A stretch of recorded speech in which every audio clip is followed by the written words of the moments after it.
no photograph could be taken of nothing, then doesn't everything and everyone have to exist before any fallacious human picture appears? And cannot any picture be a distortion of that which does exist? For instance, if we see something that appears to be a body that is crippled, out of shape, distorted, why wouldn't that but be a distorted picture of the genuine, perfect, beautiful, eternal body that does exist right there? It's very much like this tree that I have mentioned before, that is right in line with my study window.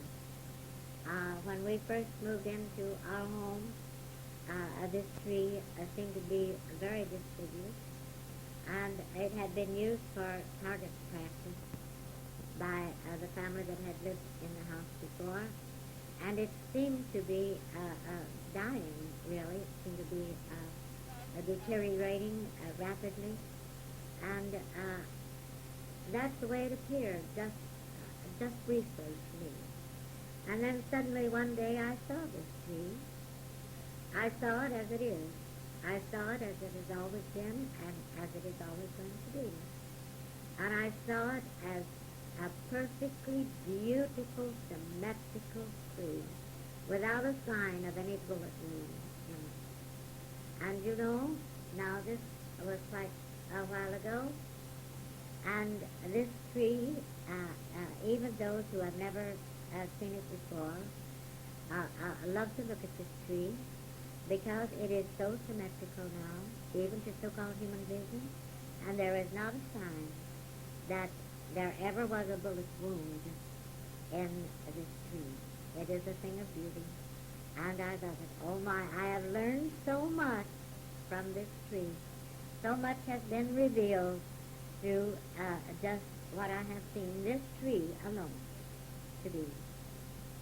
Now we have to ask ourselves, was the tree ever distorted and ugly in its form? Was the tree ever wounded by bullets? Can bullets wound consciousness? Can the beauty of perfection, that is consciousness, actually appear in a distorted, ugly form? No. Can consciousness appear as a crippled body? Can consciousness appear as a body that is distorted, disfigured in any way?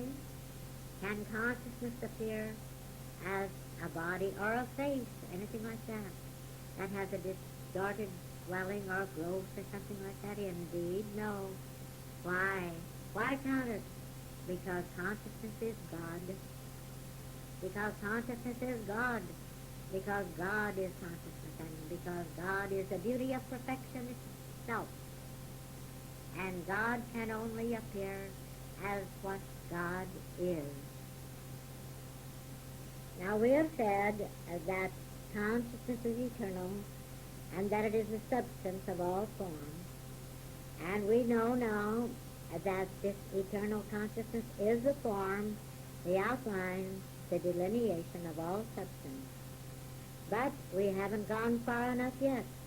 It is not sufficient just to know that consciousness, the substance, is an eternal existence. It is also necessary to know that consciousness, the form, the outline, the eternal, is an eternal existence. That to know that the activity of the substance in form is an eternal activity. Now we are going to be aware of the eternal, birthless, ageless, deathless body of light. We are never going to be aware of this body of light until we are aware that the substance and the form are eternal. We are never going to be aware of the eternal body of light until we discover that the activity of the substance and the form are eternal. Until we perceive this, we're going to go right on scheming to have bodies that are apparently born and that appear to die.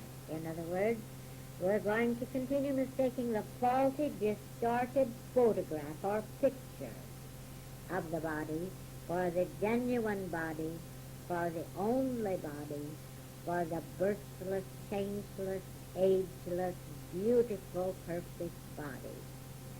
Now, so long as we are deluded by this false picture of the body, we are going to be deluded by everything in connection with it.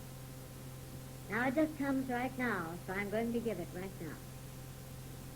Why can't we consider birth as just that moment when someone takes a faulty picture of the body that already exists? I've never said this before this very moment, but here it is. It's a question. And there is an answer, and the answer is here, and it is here now.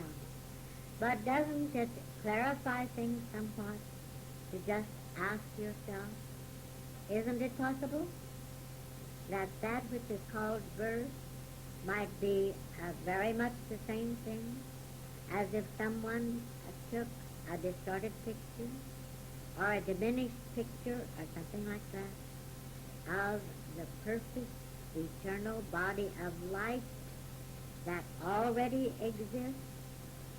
There's something to consider. In any event, let us not continue to mistake the faulty, distorted picture of the body for the only body.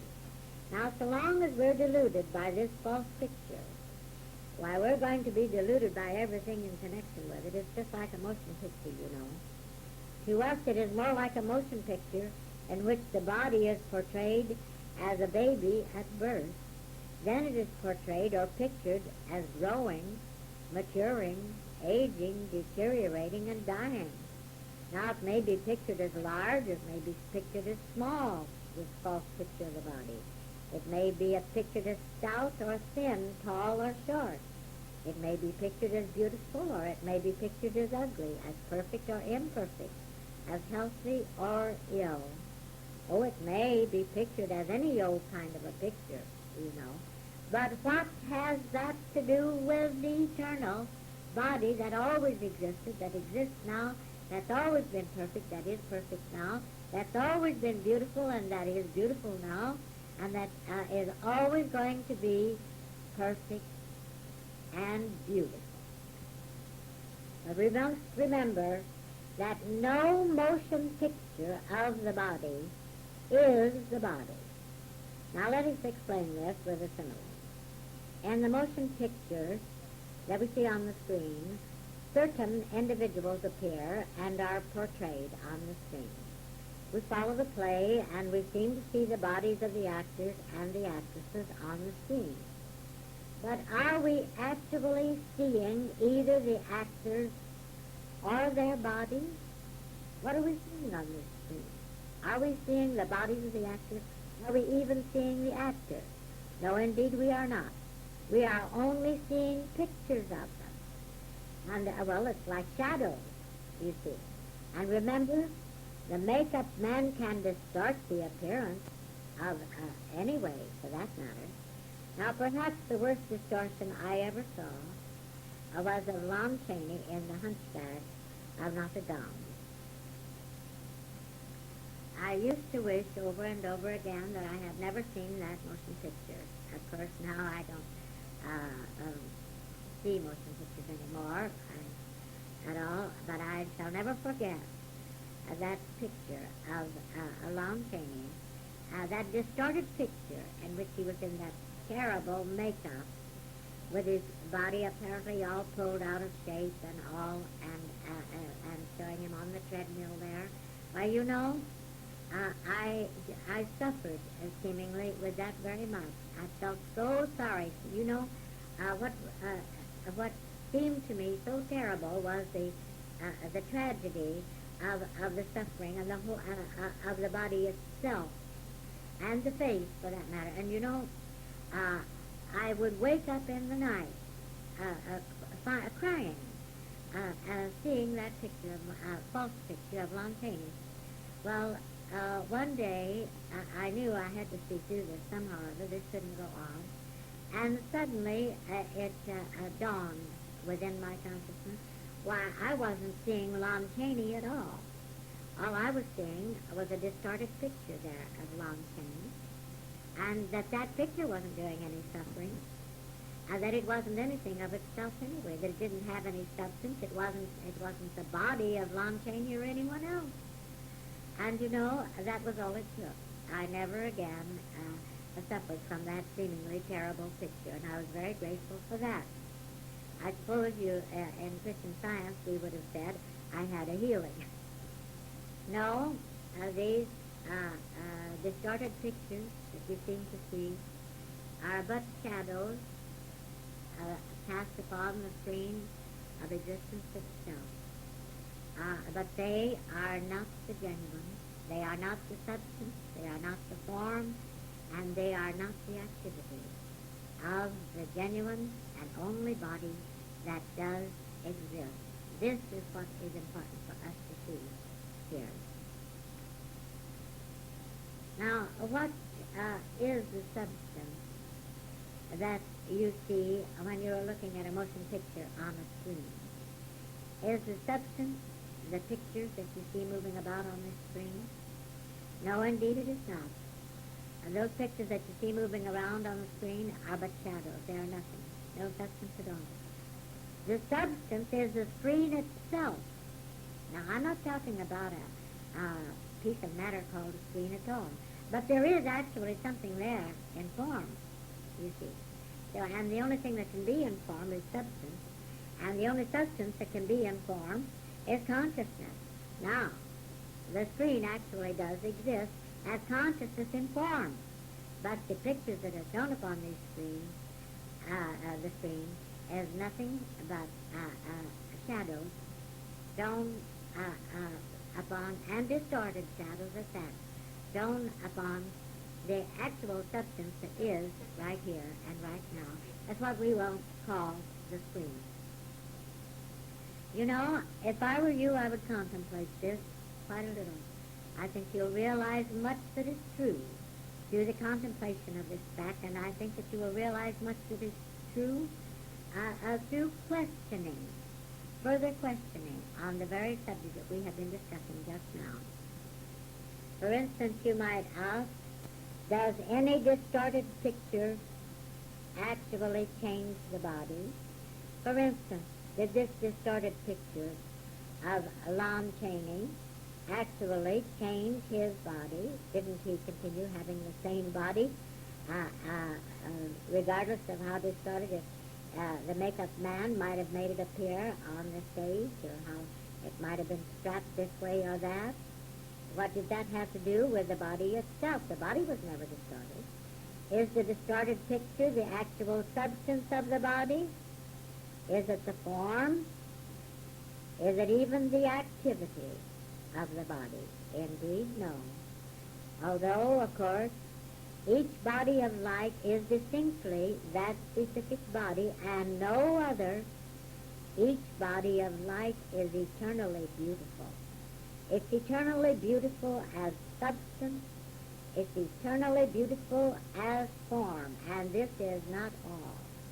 It's eternally beautiful as activity. All activity of all genuine substance and form is beautiful, graceful activity. Each body of light is eternally perfect, and each body of light is changeless. The form of each body of light is beautiful, because only beauty exists to be evident in form. The activity of each body of light is perfect, is beautiful, is graceful, because there is nothing to act but beauty, but grace. It is the beauty of perfection in action. It is perfect because it is intelligent in action, and intelligence always acts perfect. Now, let's continue with our questioning a little bit. Is there any substance in the picture of the body? Does it really portray activity? Why does a picture appear? Who sees it? Who photographs it? Who projects the picture? Oh, these are important questions for you. Please ponder them, contemplate them. The answers are here, you know. Is there such a thing as a personal illusion? Or is the illusion a universal delusion? Is it your illusion? Or do you only seem to identify yourself with an illusion? If so, is your identification with the illusion eternal? Or does it have beginning? Does it have ending? Furthermore, does your illusion, your identification of yourself with the illusion, does it change? Is it mutable? If it does begin, when does it begin? If it does end, when does it end? Is it genuine, this identification of yourself with the illusion? Is it genuine? Does it exist? Does it consist of substance? Does it consist of life, of consciousness, of mind? Now, one final question right here. Do you really know it? Are you really aware of it? Now, one of the students has turned in a question that came from within his own consciousness. So you will find that one question leads to another. There simply will be no end to the questions. But of course, as I said before, you're also going to find that the question is the answer, even as the answer is the question. And this is particularly true of this statement that was turned in by this student. And the question which kept recurring first with him was, Adam, where art thou? Oh my, he said, what a revelation from contemplating on that one question, which followed the questions beyond, with questions beyond number, one question continuing right after the other, continuing all through the night. But I found the question was the answer. You hear this? I'm going to say it again. I found the question was the answer. I found why the question was asked. Is not Adam the seeming actor and the acting as well? What is the so-called Adam? Has Adam awareness of being? Is Adam conscious of being? It was revealed that Adam is without identity. And without identity, Adam can have no existence. And then I must say this, I must give you this because he has this at the end of his statement here. Thank God for this seminar of revelations. Well, we can all thank our own God consciousness for these tremendous revelations that are taking place. Now it is true that this is a marvelous question. Adam, where art thou? Was there ever such a one as Adam is portrayed to be? Is there any more genuineness, any more actuality, any more substance, any more activity, any more form in this portrayal of Adam that we read about in Genesis than there is in the motion picture on the screen? Not a bit. Well, now let's consider this for a moment. Each and every one of us is supposed to come from the original Adam and Eve. You know this is true. You can go into your Bible and you can read all about those who are supposed to have descended from the original Adam and Eve. Well, now, these, of course, are always bodies that are supposed to be born. Well, now, if the original, that is given in the Bible there, in the book of Genesis, is as Adam, if this is nothing but an illusory picture, like a motion picture, then doesn't everything and every body that seems to have stemmed from this original picture, isn't this also an illusory picture? Is there a particle of actuality, genuineness, actual substance, truth, and any of these bodies that are supposed to have descended through this long line since the time of Adam? Well, of course, intelligence reveals that it has to be nothing but illusory bodies. Indeed, well, we could ask, Adam, where art thou? Well, where? In this universe, which is all God, all eternal, all perfect, all conscious, all consciousness, all mind, all life, ever existing, where is Adam? Did Adam really begin? Was there a first man? If there was a first man, there will have to be a last man. And there is neither a first nor a last man made like the form, the substance of what they call Adam. Adam, where art thou? Nowhere.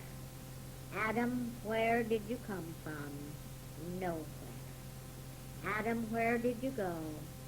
Nowhere. Adam, what art thou? Nothing. All right, now we can say to these false pictures that seem to have stemmed from the original nothingness called Adam, where art thou? Nowhere. What art thou? Nothing. So you see, actually, there simply is no such thing as a born body that had as its originator the so-called original Adam and Eve. You know, it is only the illusory little false sense of self that seems to have a born body, seems to be born. It was only an illusory picture that is pictured there in Genesis as the body of Adam and the body of Eve and that sort of thing. It never was it genuine, any more than this that appears to be a created body of matter is genuinely your body. It simply is not. You see, all of this is a false concept of what the body genuinely is. Well, a false concept is misconception. Now, instead of conception, we have to acknowledge the fact that all there is to conception is misconception. That means a misunderstanding, a false concept of the genuine, eternal, indestructible, imperishable body that has always been and that will always continue to be your body, my body, and the body of everyone in existence. And it is true that it is this little misconception that forms its own seeming terrible pictures of itself at the little eye. You know, Lao Tzu saw this. This is no new revelation that we are hearing here. This has been known for centuries, and throughout the ages it has been known, actually. But there are those who have said these very same truths, and they have simply not been understood. Lao Tzu, as I just mentioned, the great Chinese illumined one, here's what he said. If I could empty empty all myself of self, like to a shell dishabited, then might thou enter in and fill it with thyself instead. Well, don't you see that what Lao Tzu really meant here was that if he could free himself completely from the illusion of a born body, of a human mind born into a body, of a human life born into a body, that he would realize the very presence of the eternal body, that all that filled the form of the body was the God consciousness itself.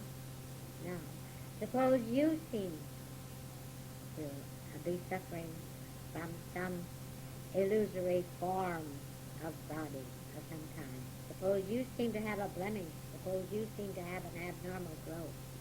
Is this the body of light, or Adam where art thou? Where is this? What is this? Where did it come from? When it goes, where does it go? Nowhere. It neither comes nor goes, because it is not. It does not exist. Oh, again and again we have said, I know what I am what I know. Now, every time we've said this, we've told the truth. But it has been easier for us to say, I know what I am, than it has been for us to realize, I am what I know. But it wouldn't be complete to know, unless it goes both ways. All too often we've made the statement, I am what I know, and still the evidence has certainly been a denial that we were knowing perfection. In fact, sometimes, according to the false evidence, we have been knowing some pretty terrible things. If we could know terrible things, which of course we can't. But nonetheless, this statement is true. I know what I am what I know. Now, it is necessary for us to realize that we are what we know. But first of all, we have to know it. You see, to know it is to be it. And we are not going to know it unless we discover it ourselves. No one can discover yourself for you. You have to discover yourself. Now let us ask these questions. Why is it necessary for me to know what I am? Is it possible for me to be constantly, eternally what I am, whether or not I know what I am? Is it possible for me to be happy, healthy, wealthy, even if I don't really know what I am? Now, of course, I know this class is different than any other that you have experienced. I know that you have never heard anything quite like this before.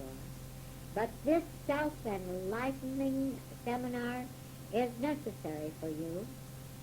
This that you are hearing, this revelation, is necessary for you right here and right now.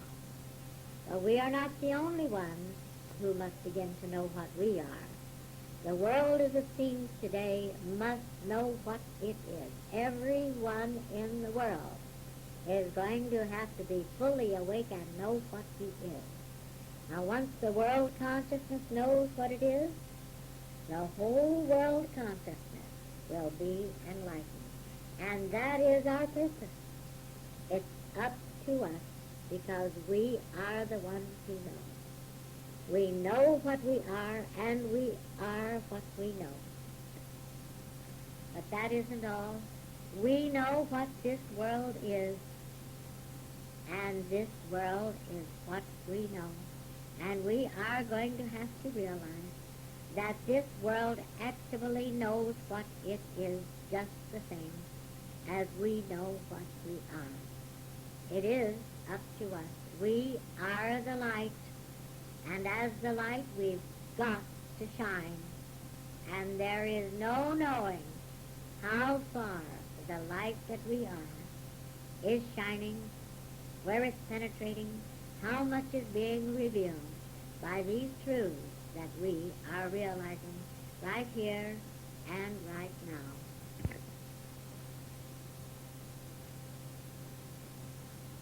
When the world consciousness is enlightened, such things as wars or any attempt to destroy life will be futile.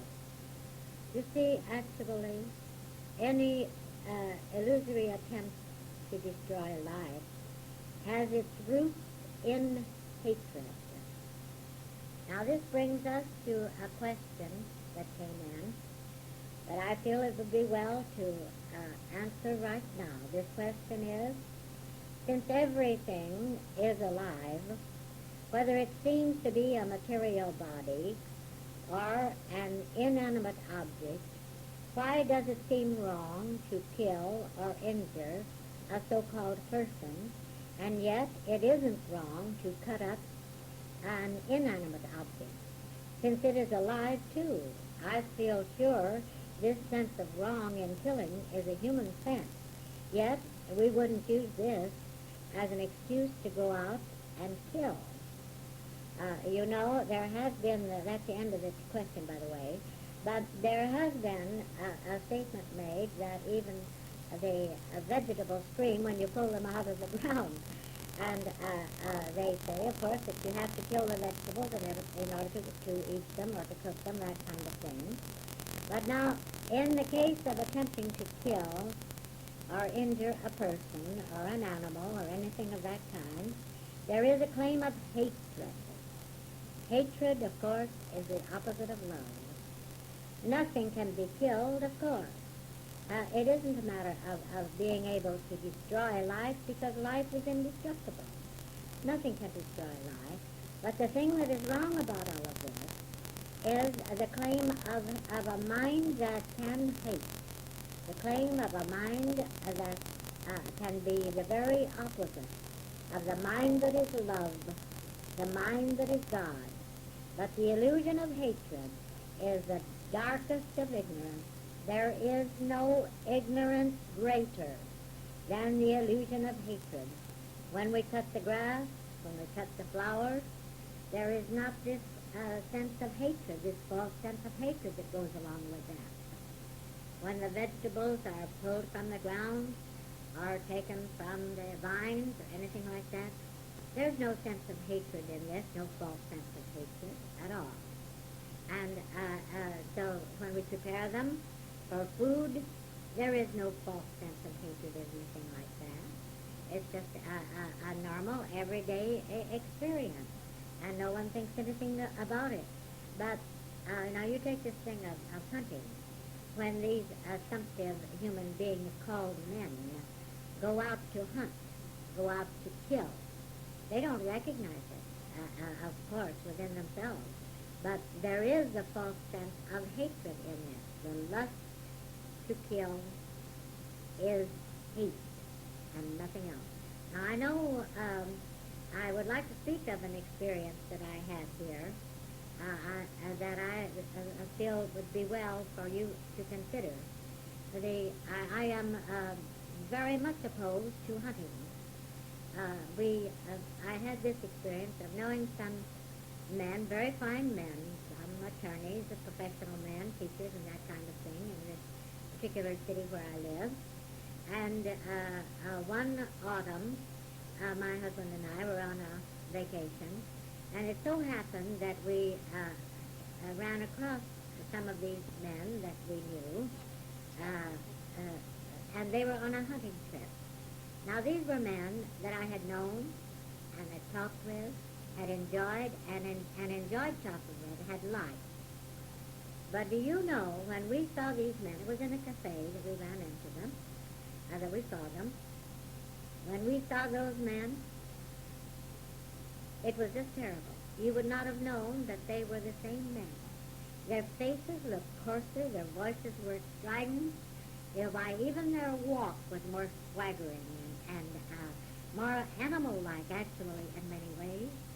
and their faces were flushed, and there was what would seem to be a vicious gleam in their eyes. Now I know this is all in the illusory picture, but I just felt that I wanted to bring this out in order that you see how this false sense called hatred can even seem to change the appearance of anyone who goes out with the desire to kill, which, as I say, is hate. Have you ever seen what appeared to be hatred on the face of anyone? Is it very attractive? Indeed, no. Quite the opposite. The face that appears to show hatred would have to be called the very epitome of ugliness, distortion. Of course, there is no hate. There is no mind that does hate. There is no mind that can kill. There is no mind that even wants to kill. Now, it isn't, as I say, I've been asked again and again and again whether or not I eat meat. Well, frankly, I have come to the place where I do not care for meat. Now, I can sit right beside someone who is eating meat, and unless it happens to be a very rare steak or something like that, it doesn't bother me at all. I don't even notice it. But meat just has ceased to appeal to me at all. However, if I were being entertained at dinner and my hostess served meat, rather than to embarrass her, I would eat what was set before me. I would eat meat, a certain amount of it, a little anyway, in order to save her embarrassment. You see, this is love. This is love in action. We always do that which is a loving, considerate, kind thing to do, unless it offends a definite principle. But if I did eat meat, I would not feel that there was anything, that I had done anything wrong, and I wouldn't deliberately keep myself from eating meat. It is just that after a while in our spiritual experience, meat no longer appeals. But if I did eat meat, certainly it wouldn't be with any feeling of hatred within my consciousness for that which I ate, any more than it is when I eat vegetables or cheeses or eggs or anything like that. So I will tell you this, though.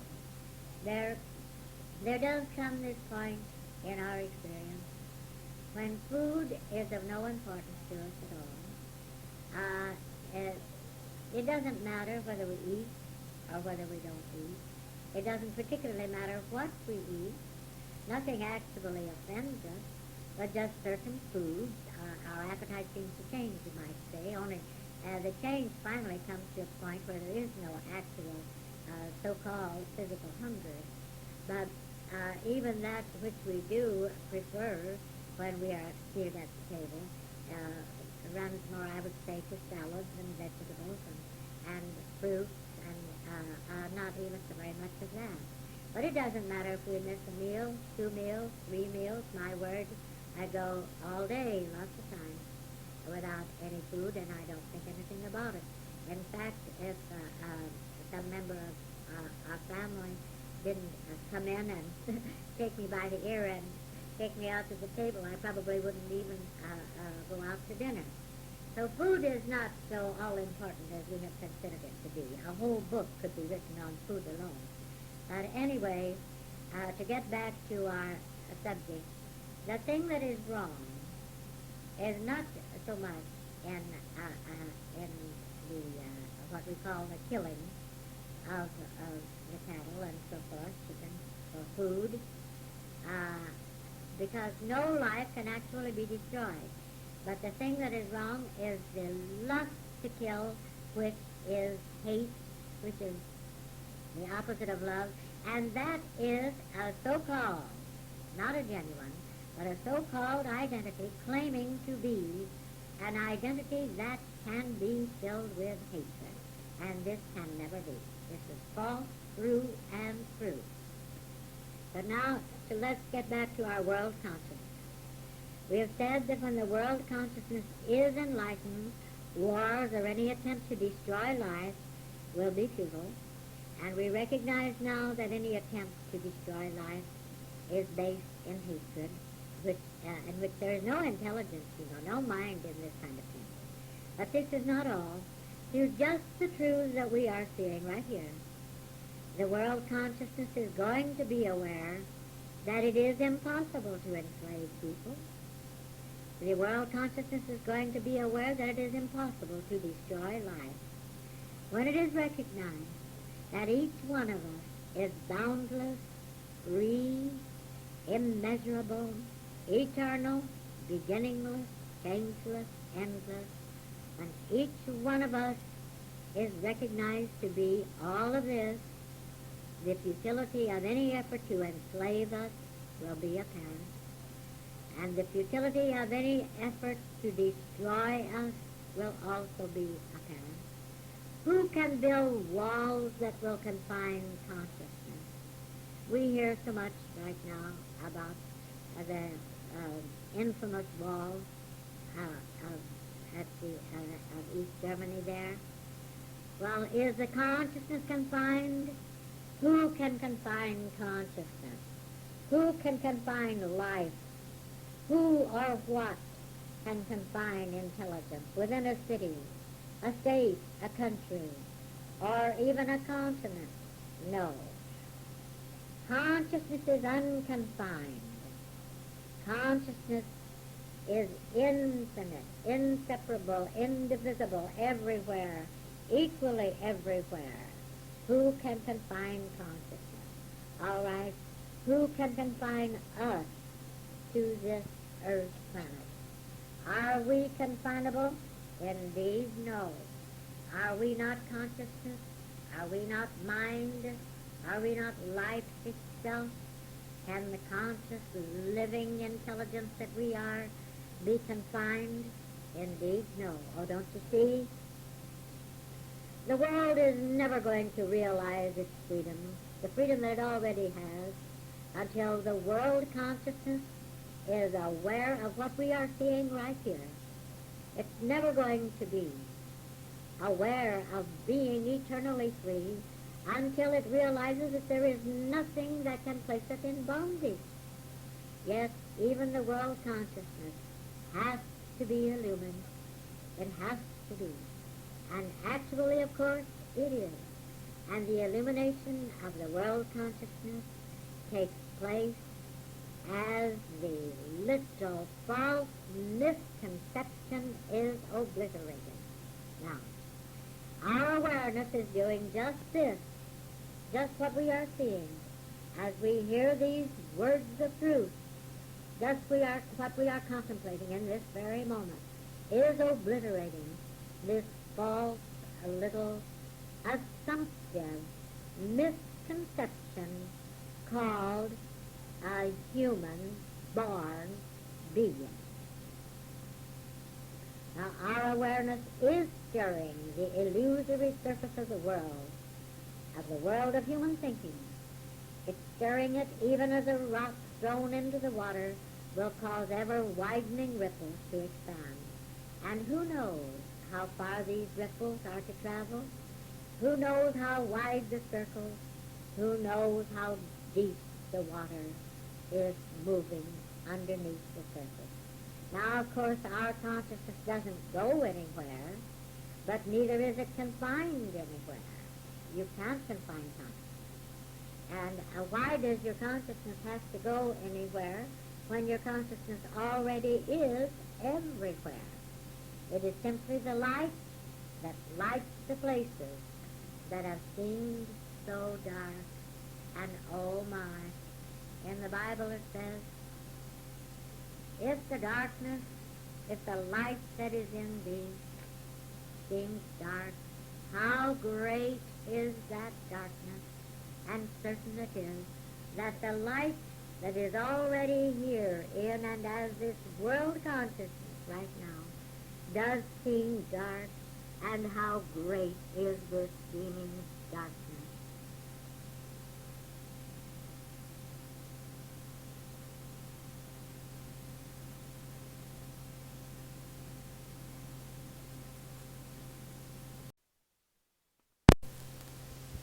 Dear one, this will be a record of our morning sessions of the recent seminar.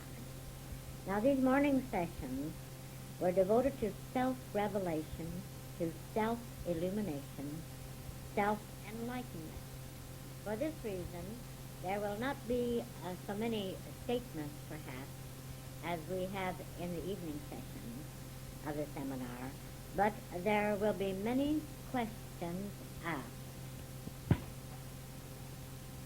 For this reason, I hope very much that, particularly at your first hearing of this record, you will listen with a notebook and pen or pencil at hand. You see, you are going to want to ask yourself many of these questions, and you probably will be asking them over and over again, and you will not wish to have to play the tape recording over and over again in order to have the questions available. So if you could jot down these questions as we go along, then you have them at hand to answer them, or to have the answers to them revealed whenever you feel that the answer is here and is ready and is insisting upon being revealed. If you have a written list of these questions and will read them from time to time, you will find it to be most helpful in your greater enlightenment. Now, of course, we always have questions about the question.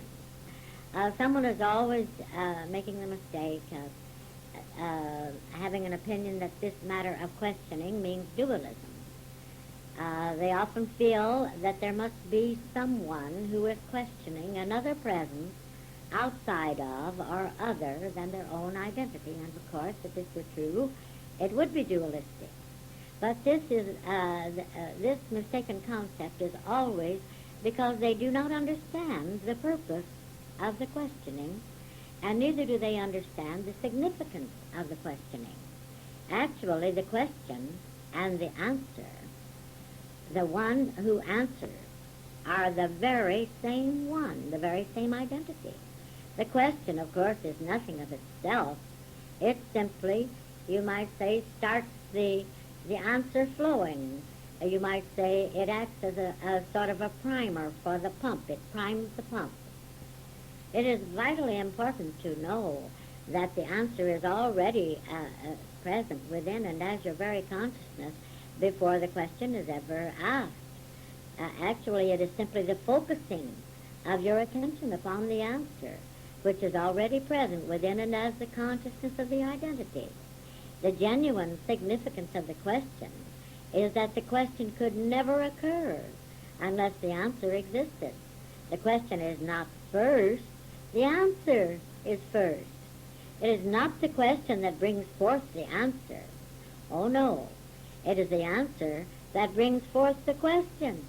The question is really the answer revealing itself. The question is really the answer insisting upon announcing itself, being accepted and being recognized and even being evident. Now there is one aspect of this seminar that is of vital importance, and this is the fact that there are students of the ultimate listening with all their hearts, with all their minds, and these students are not apparently present right here, but they are because their consciousness is right here. Why, they are living in all parts of the United States and in Europe, in fact, all over the world. There are students of the ultimate listening for the revelations that are to be revealed right here. For this reason, let us contemplate the fact of the far-reachingness, how far-reaching, how limitless, and how powerful our revelations are. Let us realize that what we are perceiving is already present, in and as the consciousness of every identity, and that our revelations can be and are being revealed wherever there is an identity who is the least bit open and ready to perceive these revelations. Why, you know, the world cannot help but be enlightened by the truths that are being revealed right here and right now. Now, of course, we know very well that that is, our consciousness is not confined within this room. And by this very same token, let us recognize the fact that the consciousness of anyone who is tuning in to our seminar, that this consciousness is not confined wherever he or she may be.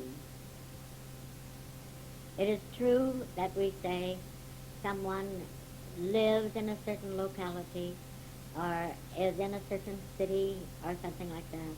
But this does not mean that we for one split second have any misconception that this one is confined to any city, to any locality, to any country.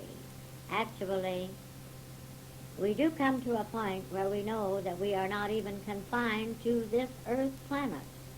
Even our space flyers are discovering this, but we are not as limited as the space flyers even seem to be.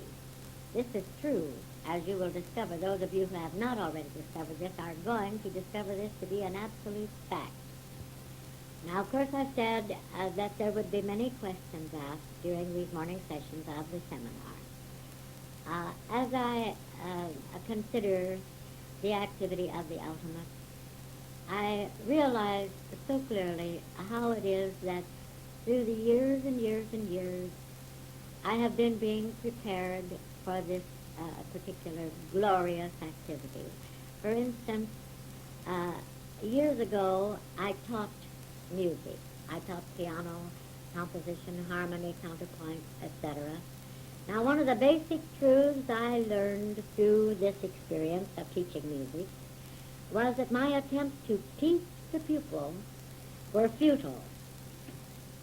Oh, I tried. I could tell them certain facts, and I would tell them over and over and over again, but all too often, these facts just didn't register. I mean, they didn't retain them. They didn't mean a thing. And finally, I discovered this, and then I started to question them. Generally, I would start the question from the basis of something that the pupil knew, and then go on from there. Then I always spoke of it as going from the known to the unknown. And then, too, I would always try to find what was the highest point of the music pupil's knowledge, and then question from that point. But do you know, to my surprise and delight, I found that the pupils knew an amazing lot about music. It was amazing to me. But it was necessary for the pupil to find the answers to the questions within his own consciousness, and invariably those answers were right there. Furthermore, once the pupil did discover a truth within himself, he never forgot it. It was established. It was his own consciousness. He was aware of it, and that's all there was to it. Now, of course, you are not a child, and certain it is that you are not a baby in this truth.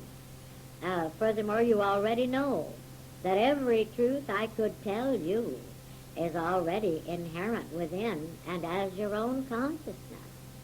Now, as I said, we'll ask many questions, and we will experience many answers.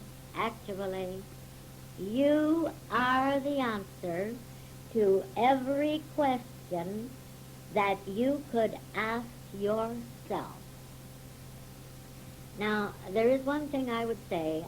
Don't be at all disturbed if you ask a question and the answer just doesn't come popping forth right now. Actually, there are questions that I have asked and asked and asked over a period of years. And then there are questions that I have asked but once, and the answer was apparent right away. Sometimes in contemplation I have asked questions, and at the close of the period of contemplation, the answer would still not be apparent. And yet perhaps sometime during the day, later, or during the night, the following night, I might even be awakened by the answer. Sometimes it would be occur at the most unexpected moments. I might be writing a letter. I might be even washing the dishes, or I might be taking a walk, or anything, and suddenly here would be the answer. So have no doubt but that the question is simply the answer insisting upon announcing itself, and if you refuse to be concerned about it, if the answer doesn't appear right away, why, the answer is more apt to appear very, very quickly, because after all, you are conscious, you know, and the answer is established within and as your consciousness right now. It isn't the question that counts.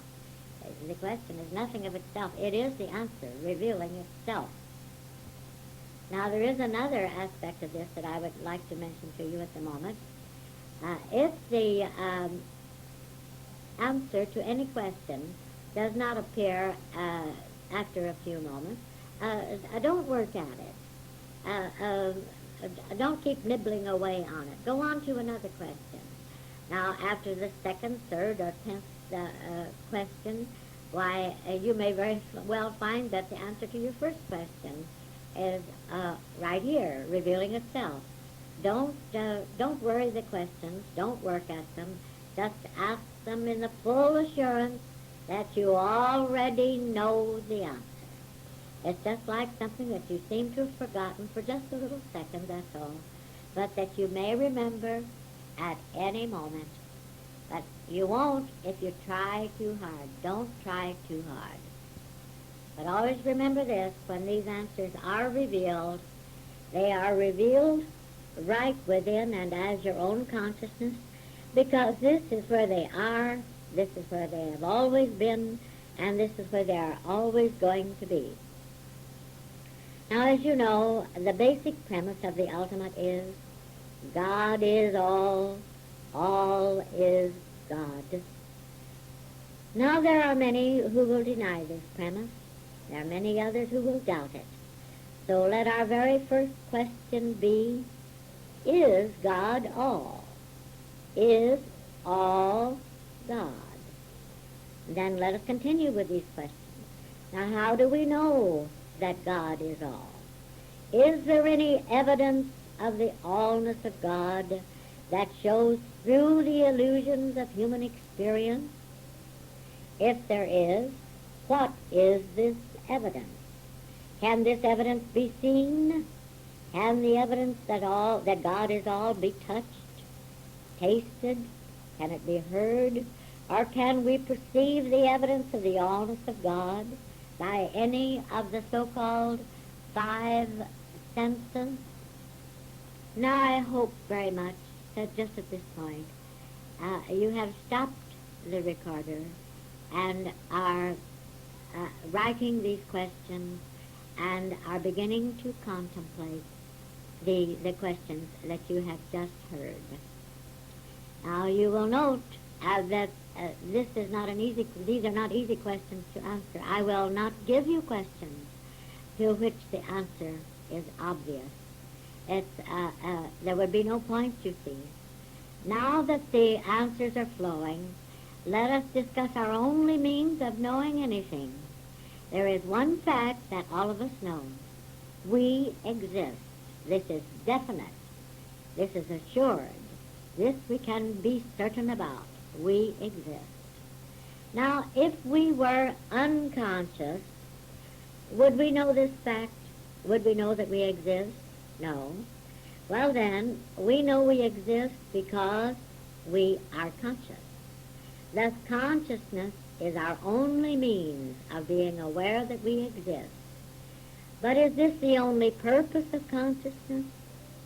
Is this the only purpose of consciousness? Just so that we may be aware that we exist? Now here is a question for you to open consciousness and to hear the answer on. Now consciousness has to be active in order to know existence at all. This means that consciousness must be an active, living presence. Now, is our consciousness that we exist confined within the body? We certainly are aware of many things, many aspects of existence other than just the body, are we not? Does all that we are aware of appear in form?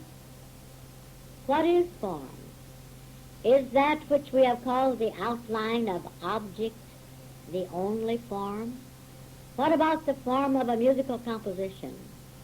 What about the form of a poem? What about the form of any classical book or literature? Do you know that you can draw an outline showing the form of any sonata, of any fugue? Did you know that the outline of a fugue is very much like the outline of one of those glorious old cathedrals in Europe? Did you know that an outline representing the form of any poem can be drawn? Now this brings us to the realization that form can be heard as well as seen. But there's more to it than this. Form can be sensed as well as seen. And I mean with this so-called built-in inner sense, that sense of form. Now where is the form of the cathedral before the architect designs it? Where is the form of the cathedral before any blueprints are made of it?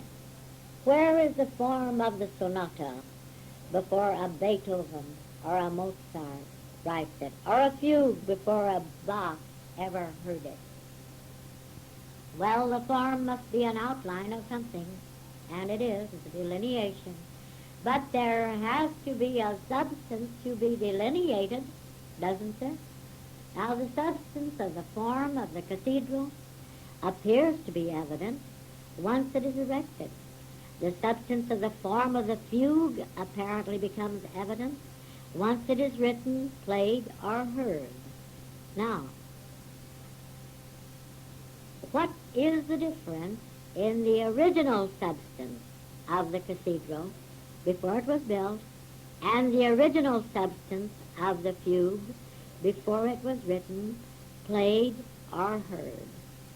Is the substance of the cathedral, after it is supposedly built and visible and usable in a so-called human scene, is the substance of this cathedral anything different or anything other than the substance delineated by the form of the cathedral that was discovered within and as the consciousness of the architect? Now here is something to consider. Now we know that the substance of all form has to exist as something, even before that which we call substance in form appears in our so-called human experience. What is this substance? Let us question specifically on this. What is this substance that existed as this cathedral before ever a blueprint was made of it? Is this substance confined? Well, was it confined when the architect suddenly or at first discovered it? Indeed, no. Is it inactive? Is it without activity at all? Is the substance of the form of anything other than the consciousness that perceives it?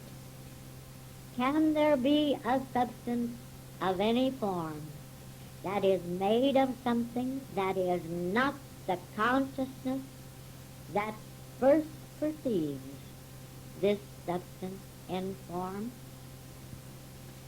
is the outline, the delineation, a different substance than the substance which it delineates? Does it confine the substance within the form? Is the beauty of music confined within the outline of a sonata? Are the notes of the music, or are the blueprints the beauty of the cathedral? Are the notes the music itself? Is the beauty of the cathedral in the rock or in the building material? Now we've asked some searching and important questions. All of these questions have to do with consciousness, your consciousness, my consciousness. Our purpose in these questions is the realization that the substance of all form is consciousness. But we can't stop with just this. This does not go far enough just to realize that the substance of all form is consciousness. Is not enough. It is necessary for us to realize that the form of all substance is consciousness. But more than this, we are to realize that the substance of all form is eternal, and that the form of all substance is eternal. Oh, this is a vital importance. If we don't realize this, we are going to go right on with this mistaken concept of a substance and form that comes into existence, that goes out of existence, that must age, that must decay, deteriorate, and perish. This is vitally important to realize, that not only is the substance of all form eternal substance, but that the form of all substance is eternal as that form.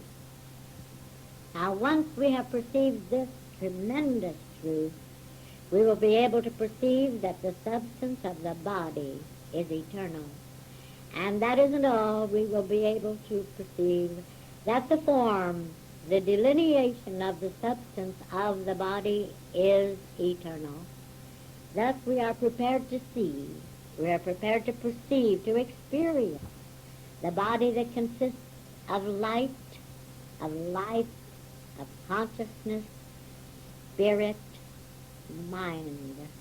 This is the substance of the eternal body. This is the form of the eternal body. Now, when we know that this body, as it is right now, has always been, we're going to know that this body, as it is right now, is always going to be. Now, until we do perceive this truth, we're going to continue to be concerned about the body.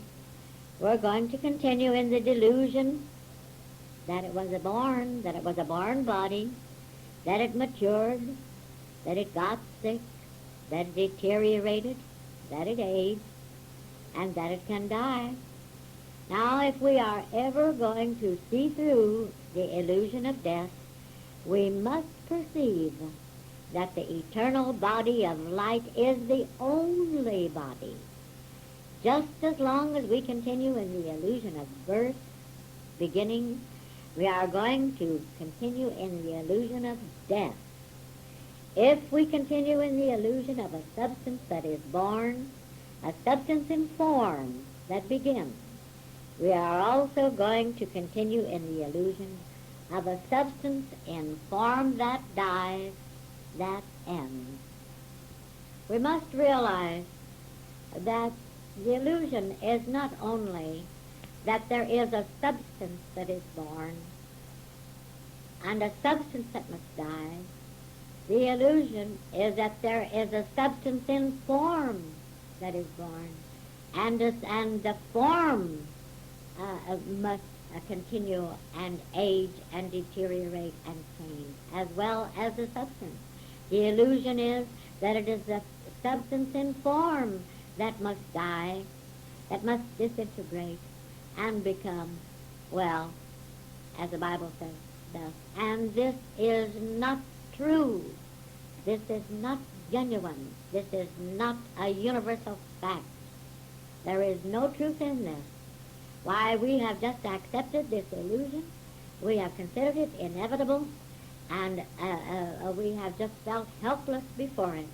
Well, isn't it time? Don't you think it's about time that we began to stand up to this illusion? At least made a beginning on seeing through it. Sometimes someone has to. Why can't it be us? Why can't it be us right here and right now who begins to see through this deceptive illusion called birth and death? Oh, in what appears to be our dullness of spiritual vision, we see so little of the beauty. Oh yes, even the beauty in form that is right here, all around us. But it is here. And in illumination, we do see it.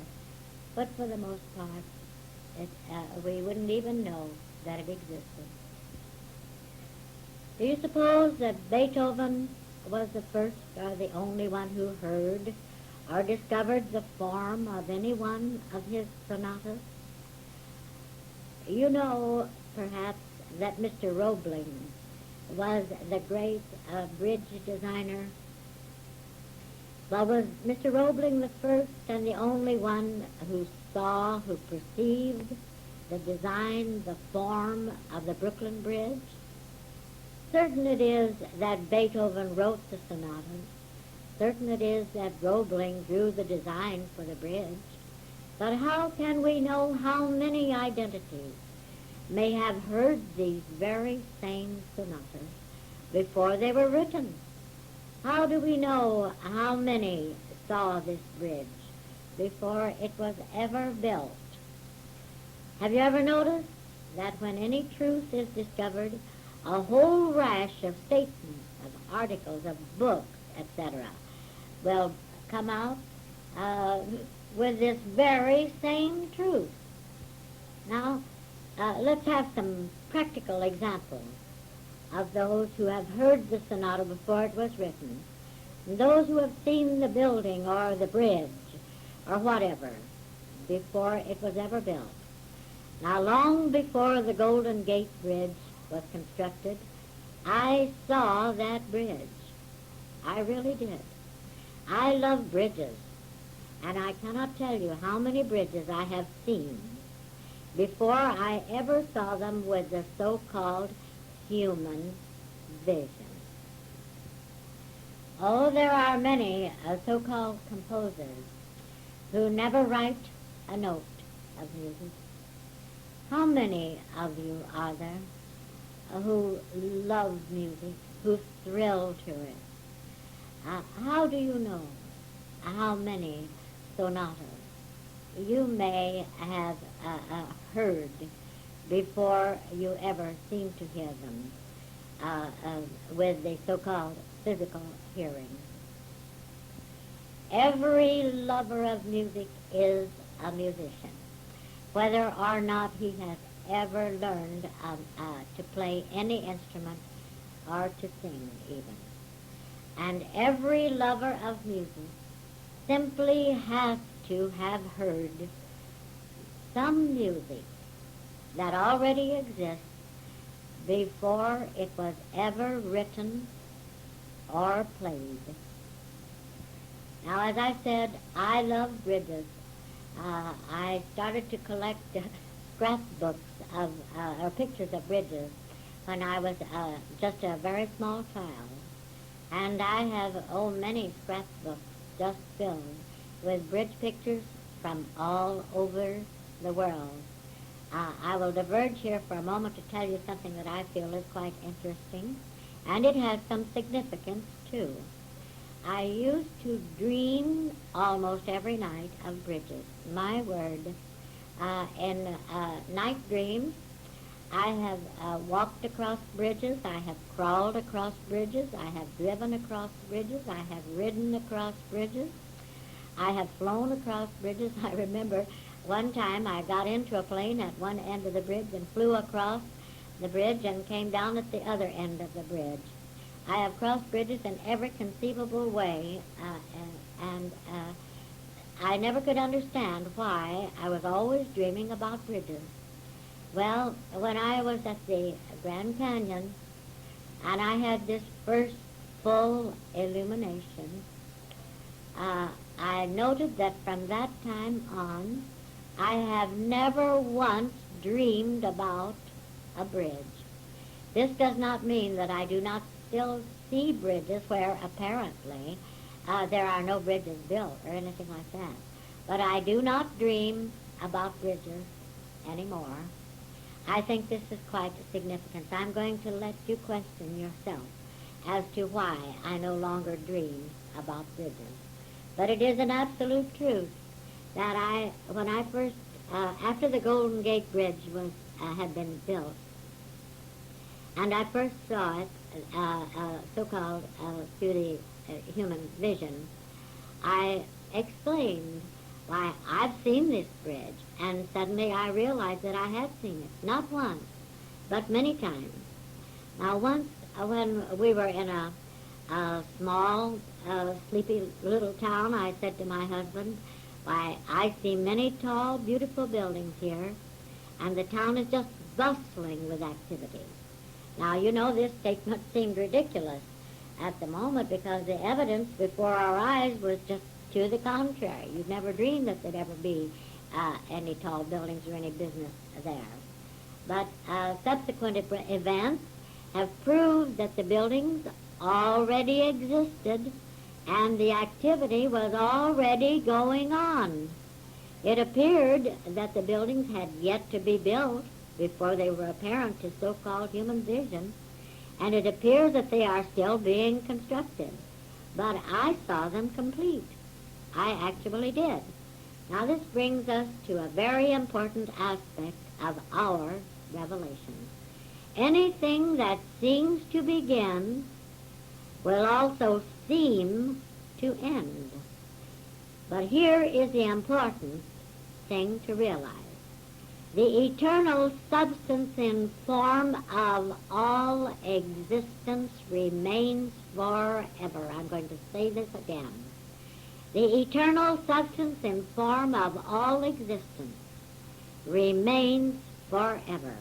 The substance does not disappear, and the form of the substance does not disappear. Now, let me tell you a practical report that proves this point. This report was published a few years ago in the newspapers of both England and America.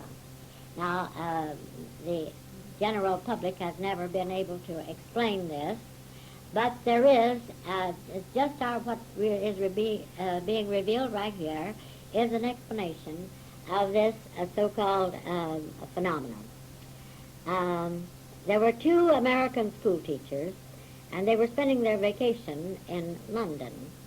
One day they were out walking, and suddenly they came upon a scene that just riveted their attention. They were on the sidewalk in front of a stately mansion, and there were beautiful grounds and walks. But what attracted their attention was that a man and woman were standing in front of that mansion talking. Now, it was the way they were dressed that was so strange to these two teachers. These people were dressed in the style that had been prevalent 2 or 3 centuries earlier. Now, they stopped for a moment, and then they were a little embarrassed by their ill manners and staring, so they walked on up the street. Now, however, their curiosity brought them back almost immediately, and they carefully took note of the house and the grounds, although in the article of the paper no mention was made as to whether they again saw the man and the woman that they had seen before. Now, the next day they walked over the exact same route, but when they came to this spot they could see no mansion, they saw no grounds, they saw no man and woman or walks or anything like that. And as I remember it, I believe they said that there were numerous small shops right there, and it was rather shabby. Now, these were well-balanced, healthy-minded women. They were not even apparently interested in metaphysics or anything along that line. And certain it is that we have no reason to believe that they were spiritualists. This has nothing to do with spiritualism. But these were well-balanced, healthy-minded women, and they knew that they had not both suffered the same hallucination. It was just too real, too normal, too genuine, and they knew that it just couldn't be an hallucination. So they decided to do something about it. They went to what would be called here, I suppose, the Hall of Records or something like that. And after the embarrassment of being ridiculed, they prevailed upon the officials to go back through their records of that particular address. Their search dug up the fact that there had been a mansion there a few centuries before, and the description of the mansion and the whole place fitted exactly what they had seen. You see, nothing ever disappears from consciousness. Now, the substance of all form and the form of all substance is consciousness. And everything is eternal in and as consciousness.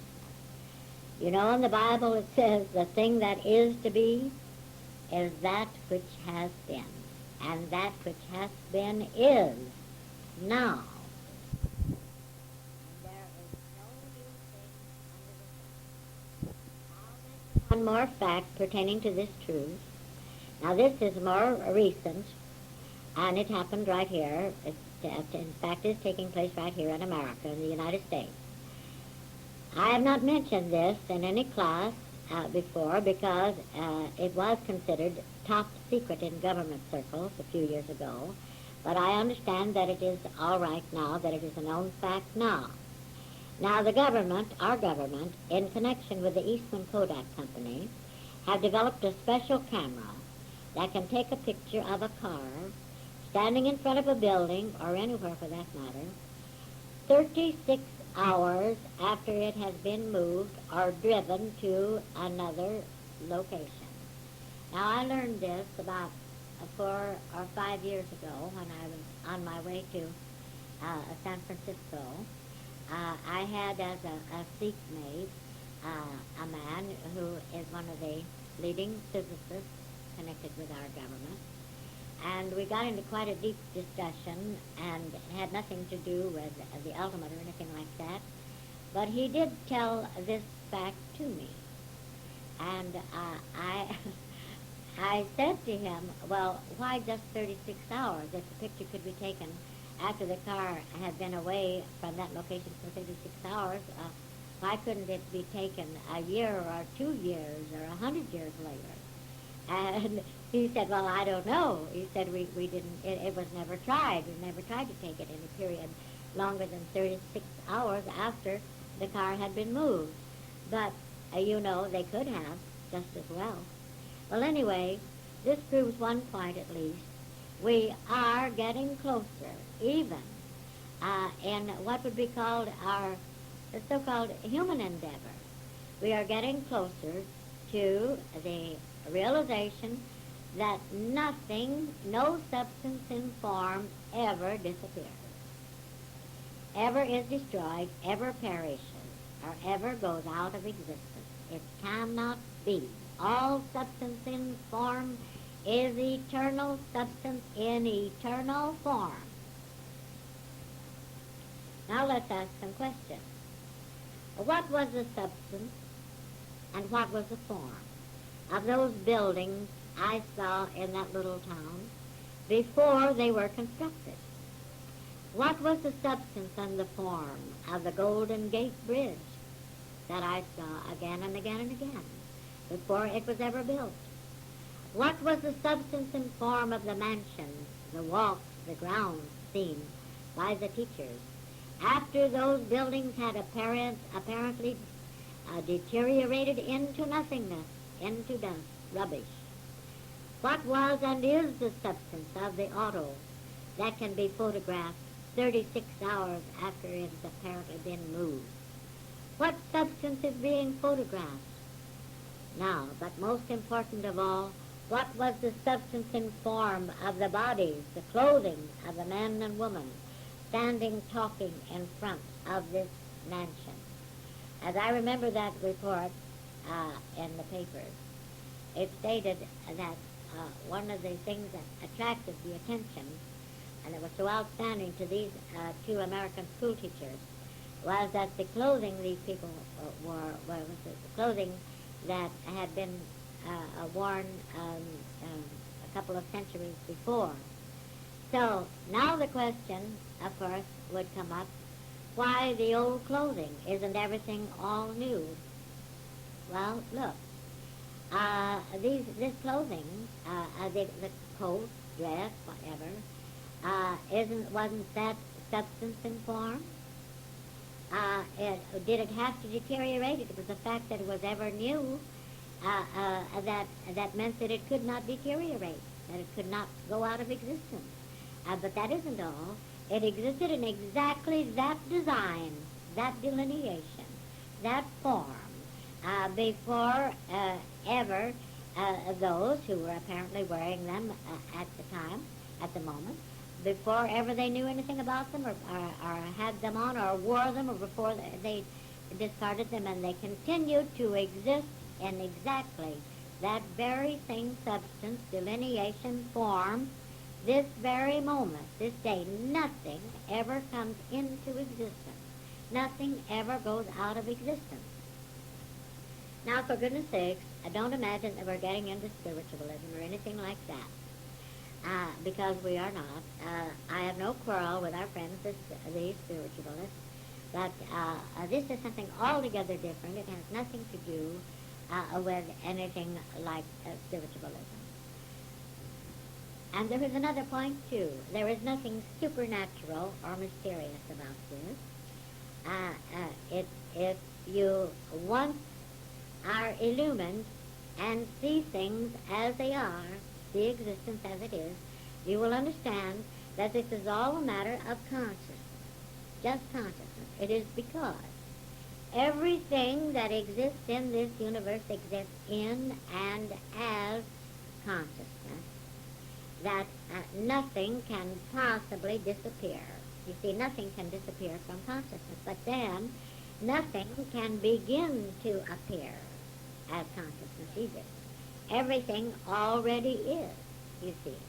So it was that the consciousness of these two American teachers was enlightened or illumined at the moment, and they were simultaneously able to perceive that this man and this woman, this house, the grounds, and so forth, because all of this actually existed. It existed as consciousness. It existed as consciousness in form. And so suddenly these two American teachers were aware. They were conscious of that which had always existed as consciousness at that moment. It certainly existed in and as their own consciousness, but it was not something separate and apart from their consciousness, because it was not something separate and apart from consciousness. There is nothing separate and apart from your consciousness this very moment, any more than there's anything separate and apart from my consciousness this very moment. You see, consciousness is indivisible, inseparable, even though consciousness does exist in and as form. Still, it is not divided because of the fact that it exists in and as form. Consciousness is indivisible. Are you now perceiving the eternal nature of all existence? Are you now perceiving the eternal nature of your body? This is what is most important. Now here is something to consider. Wasn't the actual auto just as much a picture or a photograph as was the photo they took of it 36 hours after it had been removed? Isn't every so-called material appearance of anything just a sort of picture or a photo of something that already exists? This is the end of side 1. Please turn the cassette over for side 2. I hope you enjoy this spiritual audio. Like, share and subscribe for more.